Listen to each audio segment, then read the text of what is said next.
मैं हेमलता सेन। आज आपको कक्षा 10 के अध्याय 6 को पढ़ाऊंगी, जिसका नाम है लाइनेक्स का CLI स्वरूप। तो बच्चों, इस भाग में मैं आपको लाइनेक्स की जो फाइलें होती हैं उसके कुछ नियम हैं, उनके बारे में बताऊंगी। तो जैसे लाइनेक्स की जो फाइल है, क्योंकि कोई भी डेटा है वो फाइल के रूप में जो है संरक्षित होता है, तो उन फाइल के जो है कुछ नियम है उनको संरक्षित करने के। जैसे लाइनेक्स फाइल में आप किसी फाइल का नाम अधिकतम 255 कैरेक्टर तक ही लंबा रख सकते हैं। इससे ज़्यादा लंबा नाम होगा तो वो उसको एक्सेप्ट नहीं करता है। और लाइनेक्स फाइल का नाम जो है एक शब्द में होना चाहिए, अर्थात शब्द के बीच में गैपिंग नहीं होनी चाहिए। जैसे आपने यहाँ पे जो है टोटल अमाउंट करके आपने यहाँ पे जो है फाइल बनाया टोटल अमाउंट करके, और अगर आपने इस तरह से बनाया है तो लाइनेक्स उसको सुरक्षित नहीं करेगा। आपको जो है इसके बीच की गैपिंग हटानी पड़ेगी। अगर आप इस वर्ड में लेते हैं तो आपको टोटल अमाउंट किसी वर्ड में लिखना पड़ेगा। मतलब आप फाइल का नाम 255 कैरेक्टर लंबा तो ले सकते हैं, लेकिन बीच में आपकी स्पेस नहीं होनी चाहिए। इसके अलावा लाइनेक्स ऑपरेटिंग सिस्टम में आप जो ये केस सेंसिटिव है, तो आप जब भी फाइल को बनाएंगे तो आपको ये ध्यान रखना पड़ता है कि वो फाइलें जो है किस कैरेक्टर में आप इंग्लिश के कैपिटल लेटर का उपयोग कर रहे हैं या जो है स्मॉल लेटर का। जैसे आपने एक फाइल जो है जैसे सोमा नाम की है और दूसरी जो है, तो इस तरह से आप यहाँ लाइनेक्स ऑपरेटिंग सिस्टम में आपको ये फैसिलिटी होती है कि आप फाइल को स्टोर कर सकते हैं सेम नाम की। और इसमें जो डॉट नाम होता है, जिन फाइलों वे फाइलें जो डॉट के साथ आरंभ होती हैं उनको हम हिडन फाइल कहते हैं। जैसे इस तरह से जैसे लिखा हुआ है डॉट सोमा, क्या होगी हिडन फाइल। डॉट कैलाश जैसे नाम है यहाँ पे, तो ये भी क्या होगी आपकी एक हिडन फाइल। तो ये लाइनेक्स की फाइलों से संबंधित कुछ नियम थे। अब मैं आपको फाइलों के प्रकार के बारे में बताती हूँ। अब लाइनेक्स की जो फाइलों के प्रकार, तो लाइनेक्स में जो 3 प्रकार की फाइलें होती हैं, साधारण फाइलें, डायरेक्टरी फाइलें और विशेष फाइलें। साधारण फाइलें वे फाइलें होती हैं जो उपयोगकर्ता द्वारा बनाई जाती हैं। इन फाइलों में उपयोगकर्ता जो कोई भी डेटा को जो है संग्रहित कर सकता है या और नए डाटा को जोड़ सकता है, जो है फाइल के डाटा को डिलीट कर सकता है, उसे पासवर्ड वगैरह दे सकता है। मतलब पूरा उस उपयोगकर्ता के पास फैसिलिटी होती है कि उन फाइलों में वो संशोधन या उनको परिवर्तित कर सकता है। वो चाहे उसको डिलीट करे, चाहे उसमें कुछ ऐड करे या नई चीज़ों को जोड़ता है, इमेज जोड़ सकता है। ये जो है प्रयोगकर्ता के ऊपर निर्भर करता है। अगला है डायरेक्टरी फाइलें। तो जो प्रयोगकर्ता जब किसी डायरेक्टरी का निर्माण करता है तो लाइनेक्स पर एक डायरेक्टरी फाइल बनाता है, तो जिसके अंतर्गत उस डायरेक्टरी में सभी जितनी भी फाइलें होती हैं वे जो है सूचनाएं संग्रहित होती हैं, और प्रयोगकर्ता द्वारा इस प्रकार से निर्मित डायरेक्टरी संबंधी फाइलें जो है रूट डायरेक्टरी में ही संग्रहित होती हैं। तो ये जो फाइल एक तरह से डायरेक्टरी के अंदर फाइल है, लेकिन ये फाइल भी, ये जो डायरेक्टरी है ये भी एक तरह से फाइल का निर्माण करती है, जो कि रूट डायरेक्टरी के अंदर डायरेक्टरीज होती हैं। तो एक तरह से इनको हम इसीलिए इनको डायरेक्टरी फाइल कहते हैं, क्योंकि सभी डायरेक्टरियाँ जो है रूट डायरेक्टरी के अंदर संग्रहित होती हैं। फिर आती हैं कुछ विशेष फाइलें। विशेष फाइलें वे फाइलें होती हैं जिनका की उपयोगकर्ता उपयोग नहीं करता है। ये जो है कंप्यूटर के जो है इनपुट आउटपुट उपकरणों से संबंधित होती हैं, और ज़्यादातर फाइलें जो है इन्हीं से संबंधित होती हैं। इसे प्रयोगकर्ता अपनी क्षमता अनुसार कोई भी परिवर्तन नहीं कर सकता है। और कुछ विशेष प्रकार की कुछ फाइलें जैसे उपकरण फाइलें, ब्लॉक उपकरण फाइलें, हार्ड लिंक फाइलें, सिम्बॉलिक लिंक फाइलें इत्यादि, ये सब विशेष फाइलें हैं जो केवल उपयोगकर्ता रीड कर सकता है, उसमें कोई भी परिवर्तन नहीं कर सकता है। तो इस प्रकार से 3 प्रकार की फाइलें लाइनेक्स ऑपरेटिंग सिस्टम में उपलब्ध होती हैं। और लाइनेक्स का जो फाइल स्ट्रक्चर होता है वो जो है हायरार्किकल स्ट्रक्चर होता है, जिसकी संरचना एक उल्टे पेड़ के समान होती है। और सभी जो यूजर को जो सुविधा देती है लाइनेक्स ऑपरेटिंग सिस्टम में, जितनी भी डायरेक्टरियाँ होती हैं उसमें से केवल होम डायरेक्टरी में ही उपयोगकर्ता अपनी फाइलों को या अपनी डायरेक्टरी का निर्माण कर सकता है। अब मैं आपको जो है लाइनेक्स में वाइल्ड कार्ड अक्षर एवं उनके प्रयोग के बारे में बताती हूँ। लाइनेक्स में 2 प्रकार के वाइल्ड अक्षर का प्रयोग किया जाता है, और इसका उपयोग जो है लाइनेक्स फाइलों पर विशेष प्रकार की क्रिया के लिए होता है। मतलब जैसे बहुत सारी फाइलें, उसमें से कुछ फाइलों को आपको देखना होता है तो उसके लिए दो वाइट कार्ड कैरेक्टर का प्रयोग करते हैं, एक क्वेश्चन मार्क और जो है ये है एस्टेरिक साइन।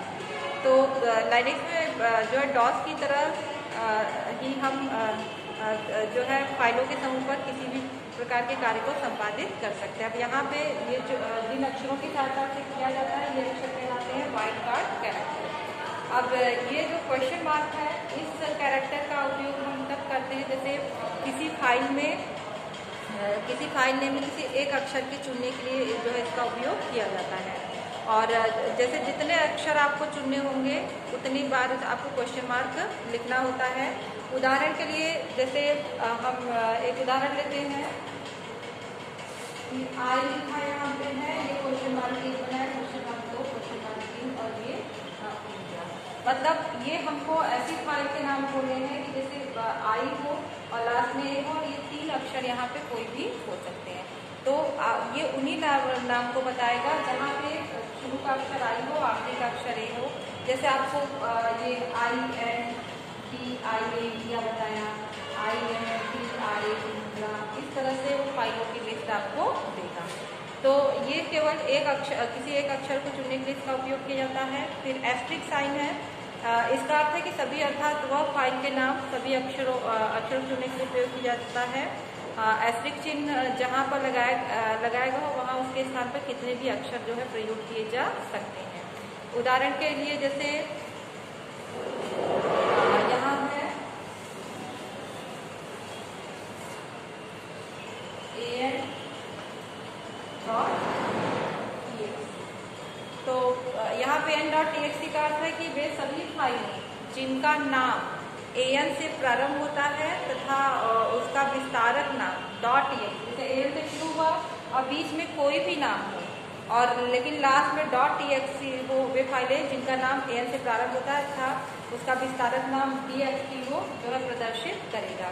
तो यहाँ पे विस्तारक नाम में आपका कुछ भी हो सकता है, जैसे अनन्या हो गया, अनन्या.txt। देखिए यहाँ कैरेक्टर की बाउंडेशन नहीं, अंकित.txt हो गया, an के बाद शुरू होना चाहिए, बीच के अक्षर 3 हो, जैसे यहाँ पे an है, फिर an y 3 अक्षर दिया गया, यहाँ 2 अक्षर है या 3 अक्षर है।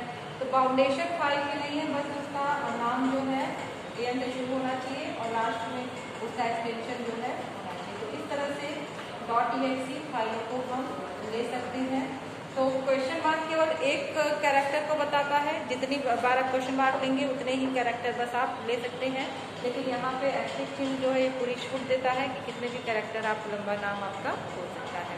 तो इस तरह से ये कैरेक्टर प्रयोग किए जाते हैं फाइलों को देखने के लिए और जिसको हम वाइट कार्ड कैरेक्टर कहते हैं। अब मैं आपको लाइनेक्स के CLI स्वरूप के बारे में बताती हूँ।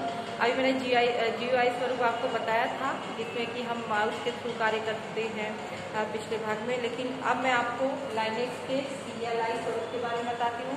लाइनेक्स का जो CLI स्वरूप होता है वो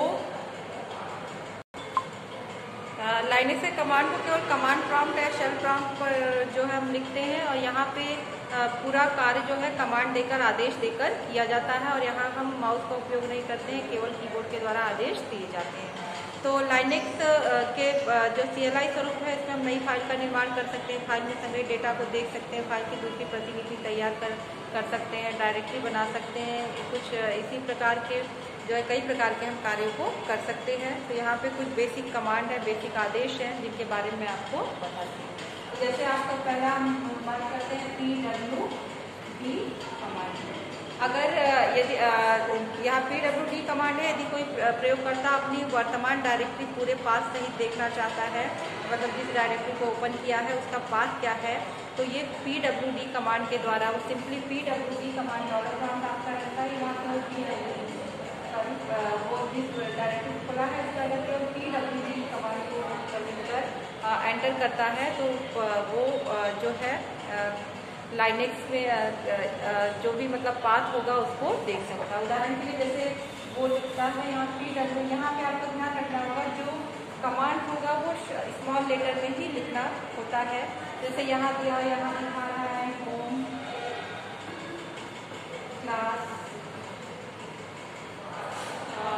क्लास मतलब ये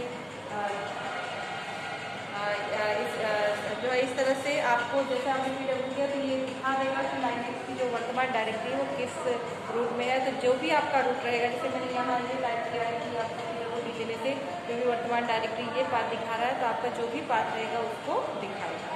फिर आता है अगला इसका कमांड आदेश MKDIR, जिसका पूरा नाम है मेक डायरेक्टरी। लाइनेक्स में जो है इस कमांड का प्रयोग कर एक या उससे अधिक डायरेक्टरी का जो है निर्माण किया जा सकता है, और साथ ही जो है MKDIR कमांड की सहायता से डायरेक्टरियों के अनेक स्तरों का निर्माण भी हम कर सकते हैं। तो MKDIR कमांड जो है वो नई डायरेक्टरी बनाने के लिए किया जाता है। जैसे हम एक इंडिया नाम की डायरेक्टरी बना रहे हैं तो हम क्या लिखेंगे, MKDIR। इस तरह से हम नई डायरेक्टरी को बना सकते हैं। और यहाँ पे अब यहाँ जो MKDIR कमांड है, हमने इंडिया डायरेक्टरी बनाई, हम चाहे तो इस इंडिया डायरेक्टरी को ओपन करके इसके अंदर दूसरी सब डायरेक्टरियों का भी निर्माण कर सकते हैं। और वहाँ भी जैसे यहाँ पे आप MKDIR कमांड डायरेक्टरी जब आपने ओपन किया तो यहाँ पे MKDIR यूपी नाम की आप जो है डायरेक्टरी बनाना चाहते हैं, यूपी नाम की सब डायरेक्टरी आपकी बन जाएगी। तो MKDIR कमांड का जो उपयोग है वो डायरेक्टरी को बनाने के लिए किया जाता है। तो इसके बाद आता है RMDIR कमांड। जैसे कि MKDIR कमांड का उपयोग हम नई डायरेक्टरी बनाने के लिए करते हैं, उसी तरह से RMDIR कमांड की सहायता से हम डायरेक्टरी को रिमूव करते हैं। जैसे हमने लिखा RMDIR इंडिया, तो यहाँ पे क्या हो जाएगा, जो भी आपका डायरेक्टरी नेम होगा उस हम डायरेक्टरी नेम देंगे, और यहाँ पे RMDIR इंडिया लिखा तो इंडिया नाम की डायरेक्टरी आपकी कंप्यूटर से डिलीट हो जाएगी। तो इस तरह से हम डायरेक्टरी को डिलीट कर सकते हैं। अगर हम इसका सिंटैक्स देखते हैं तो क्या होगा, RMDIR इसमें इंडिया लिखा, क्या होता है सिंटैक्स इसका, RMDIR और जो है डायरेक्टरी, यहाँ आप फाइल नेम नहीं देंगे, यहाँ आपको देना पड़ेगा डायरेक्टरी नेम। तो RMDIR कमांड से हम रिमूव डायरेक्टरी, जिसका अर्थ है कि हम डायरेक्टरी को रिमूव करते हैं। फिर आता है CD कमांड।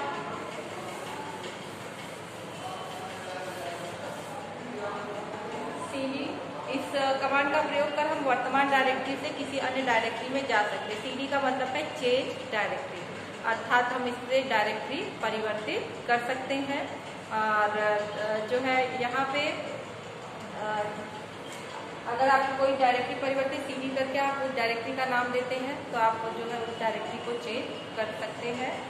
और इसके बाद इसमें जैसे यहाँ जैसे CD कमांड आपने दिया और इसका पाथ इस तरह से होता है कि आपने इस तरह से लिखा CD, और आप जिस डायरेक्टरी में हैं आपने जो डायरेक्टरी चेंज करनी है, जैसे यहाँ पे मैंने डायरेक्टरी का नाम जो है इंडिया दिया, ये कमांड क्या करेगा, आपकी जो डायरेक्टरी वर्तमान डायरेक्टरी है उससे आपको इंडिया नाम की डायरेक्टरी में जो है ओपन कर देगा।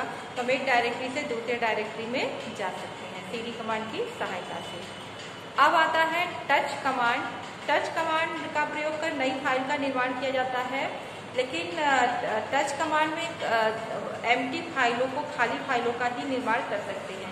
ये सुविधा केवल लाइनेक्स में ही उपलब्ध होती है कि हम फाइल का निर्माण कर पाते हैं। तो इसके लिए टच जो सिंटैक्स होता है टच कमांड का वो इस तरह से होगा, टच, और जो भी फाइल नेम आप देना चाहते हैं, तो इस तरह से जो फाइल का निर्माण होगा जिसका साइज जो है 0 बाइट का जो है होगा, किसी ये जो है खाली फाइलों का निर्माण करेगा। इसमें कोई, जैसे हमने टच फाइल का निर्माण किया और एक जो है यहाँ पे क्लास नाम की फाइल का निर्माण किया है, तो ये टच क्लास करेंगे तो आपकी एक एम्प्टी फाइल, खाली फाइल बन जाएगी। अगर आप दूसरी फाइल, तीसरी फाइल और भी बनाना चाहते हैं तो फाइल इस तरह से आप भी फाइलें एक साथ इसमें बना सकते हैं। तो इसमें कॉमा नहीं आता है भी स्पेस आएगा तो कई फाइलों का भी निर्माण आप कर सकते हैं टच कमांड की सहायता से। फिर आता है कैट कमांड।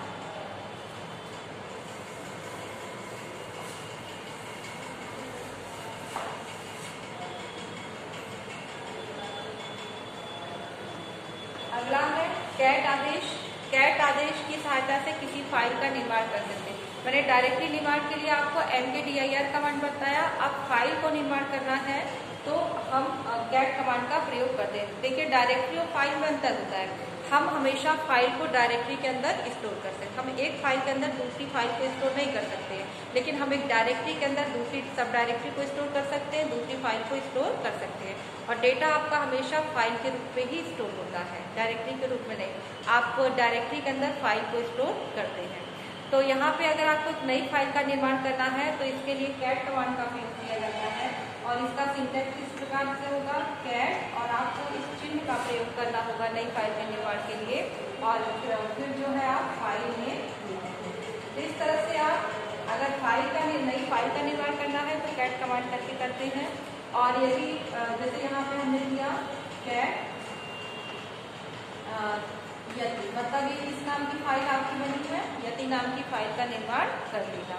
तो और जब आप अब ये यति नाम की फाइल बन गई है और जब हम इस फाइल को लिखकर एंटर की प्रेस करते हैं तो ये उपयुक्त कमांड लिखेंगे। और उसके बाद जब आपने कमांड लिखा और यहाँ पे आपकी कैट यति नाम की फाइल बनाई तो आपकी यति नाम की फाइल बन जाएगी। तो इस तरह से हम फाइल का निर्माण करते हैं। अभी आपकी जब फाइल बन गई तो इसमें आपको जो भी लिखना है आप पूरे डाटा को जो है यदि नाम की फाइल में डाटा को आप टाइप कर दीजिए और फिर फाइल को जब क्लोज करना है तो वहाँ पे आप कंट्रोल और डी की को प्रेस करेंगे तो आपकी फाइल क्लोज हो जाती है। लेकिन अब यही यति नाम की फाइल जिसमें आपने पूरा डाटा लिखा है उसको खोलना है तो वही सिंटैक्स होगा, बस आपका ये पुरानी फाइल आपकी यति नाम की बनी हुई है तो आप सिंबल में ये सिंटैक्स होगा, आपको इस तरह से सिंबल लेना है और आप कैट यति करके फाइल को खोलेंगे तो आप देखेंगे पूरे डाटा को आप जो है फाइल में लिखा है उसको पढ़ सकते हैं। तो इस तरह से हम फाइल को पढ़ते हैं लाइनेक्स में। अब अगला आता है सीपी कमांड। सीपी कमांड मतलब कॉपी कमांड। इस कॉपी कमांड की सहायता से हम एक फाइल के डाटा को दूसरी फाइल में कॉपी कर सकते हैं। और सीपी का सिंटैक्स है डॉलर, इसमें कम से कम 2 फाइलें आपकी होंगी क्योंकि आपको एक फाइल के डाटा को दूसरे फाइल में कॉपी करना है। तो इसका जो सिंटैक्स होता है वो होता है सोर्स फाइल और उसके बाद आएगा आपका टारगेट। सोर्स फाइल मतलब वह फाइल जिसके डाटा को आपको कॉपी करना है और टारगेट फाइल मतलब जिस फाइल में आपको डाटा कॉपी करना है। उदाहरण के लिए हम फाइल 1 और फाइल 2 दो फाइल लेते हैं तो यहाँ पे आप क्या लिखेंगे, $cp फाइल 1 और फाइल 2। ये लिखने से जब एंटर की प्रेस करेंगे क्या होगा, जो फाइल 1 में जो डेटा लिखा हुआ है, जो भी आपका कंटेंट है वो फाइल 2 में कॉपी हो जाएगा। तो इस तरह से हम सीपी कमांड की सहायता से फाइल को कॉपी कर सकते हैं। फिर आता है आपका एमवी कमांड। एमवी कमांड, इस कमांड की सहायता से एक फाइल नेम को हम नया नाम जो है दिया जा सकता है। मतलब एक फाइल का जो नाम है उसको अगर आप रीनेम करना चाहते हैं, बदलना चाहते हैं तो वो काम हम एमवी कमांड से करते हैं। और इसका सिंटैक्स कैसे रहेगा, आपका जो है एमवी पहले आप ओल्ड फाइल नेम लिखेंगे, ओल्ड फाइल नेम से न्यू फाइल।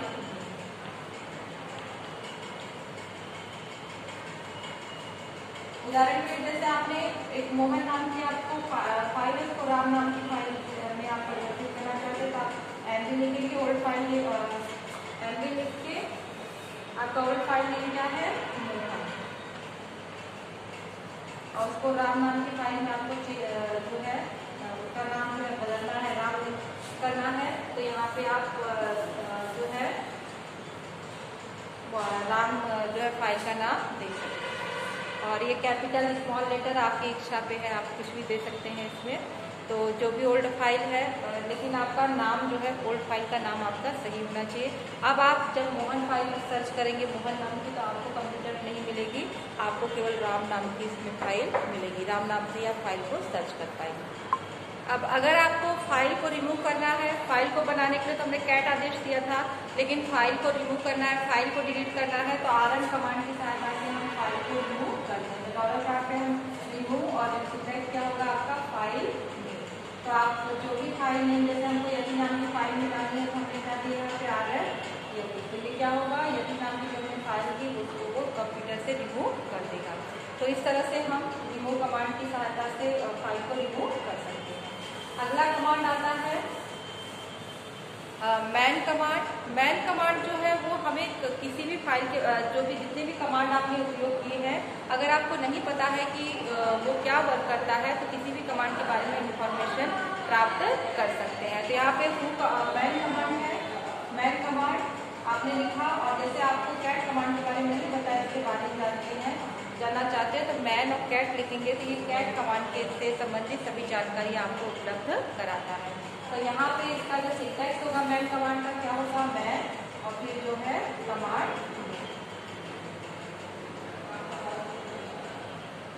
आप जिस भी कमांड का, जैसे अगर आप ये चाहते हैं मैन कमांड के जो आप rm कमांड के बारे में जानकारी चाहते हैं, तो यहाँ पे आप rm लिखेंगे, ये आपको इंफॉर्मेशन देगा।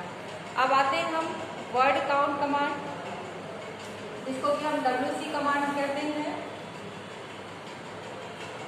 wc कमांड का जो सिंटैक्स होता है इस प्रकार से, wc अगर आप ये करके एंटर wc और फाइल नेम देते हैं, जो भी आप फाइल में आपने लिखा है, जो भी फाइल में आप जानना चाहते हैं कितनी लाइनें हैं, कितने कैरेक्टर हैं और कितने शब्द हैं, तो उसके लिए हम जो है wc कमांड का उपयोग करते हैं। उदाहरण के जैसे हमारी यति नाम की फाइल थी, अब उसमें मैंने कितने कैरेक्टर लिखे हैं, कितने शब्द जो है, कितनी लाइनें हैं और कितने शब्द हैं, ये जानना है, तो हम इस तरह से जो है इसको लिखेंगे डॉलर और ये ऐसे लिखेंगे। इस फाइल में जैसे उदाहरण दे रहा है आपका 0814030, मतलब क्या हुआ कि इसमें 8 लाइनें हैं और 140 शब्द है, और इसमें 301 जो है कैरेक्टर इसमें उपलब्ध है। तो ये थे कुछ लाइनेक्स से कमांड।